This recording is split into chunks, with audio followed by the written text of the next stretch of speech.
За смиреноста на срцето.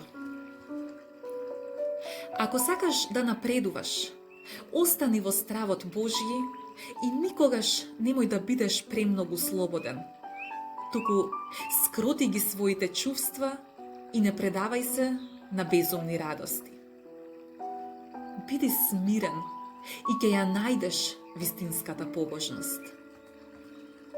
Смиреноста носи многу добра, кој распуштеноста обично брзо ги губи. Како би можел човек на овој свет совршено да се радува кога ќе помисли на своето прогонство и на многобројните опасности на кои е изложена неговата душа?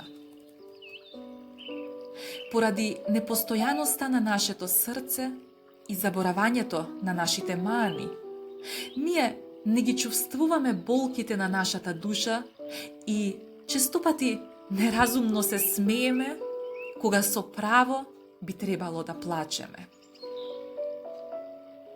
Вистинска слобода и трајна радост нема никаде освен во стравот Божји и во чистата совест. Среќен е оној што умее да го отстрани сето она што го расејува и запира, и сиот да се прибере во светата смиреност.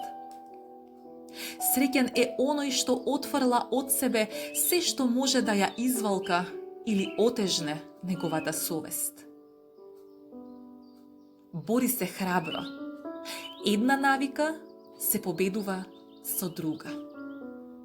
Ако успееш да се отстраниш од луѓето, и тие тебе ќе те остават да го правиш своето. Не занимавај се со туѓата работа и не мешај се во работите на постарите. Прво, внимавај будно на себе и пред да го укориш пријателот, искарај се самиот себе. Ако на луѓето не си им по волја, немој да се жалостиш. Нека те мачи само тоа што не живееш добро и мудро, како што тоа му прилега на Божиот слуга и добриот монах. Често е покорисно и посигурно човек да нема многу утеха во овој свет, особено не човечка. А ако сме лишени од божествената утеха или ретко ја добиваме, вината е во нас самите, зашто не бараме смиреност на срцето и не ги отфрламе потполно суетните утехи однадвор. Признај дека не си достоен за небеската утеха и дека заслужуваш големи маки. Кога човекот е потполно смирен, целиот свет му е неподнослив и горчлив. Праведникот секогаш ќе најде доволно причини да тагува и да плаче. Зашто било да размислува за себе, било за другите, тој гледа дека никој на светот не е без јад. И колку повнимателно наблюдува, толку му е поголема жалоста.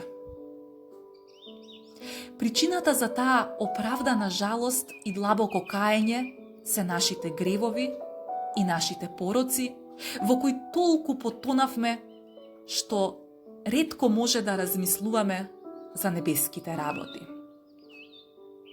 Ако пак почесто размислуваш за смртта отколку за долгиот живот, нема сомнение дека ќе бидеш поревносен во поправањето на себе си. А ако сериозно размислиш за маките во пеколот, сигурно подобро ќе ги поднесуваш товарот и тагата и нема да се плашиш од никаква строгост. Но, затоа што оваа вистина не ни продира до срцето и бидејќи се уште го љубиме она што ни годи, остануваме ладни и немарни. Честопати слабоста на душата е виновна што нашето бедно тело лесно се жали. Моли се смирено на Господ да ти даде дух на смиреност и речи заедно со пророкот: Нахрани ме, Господи, со лебот на солзите и напој ме обилно со солзи.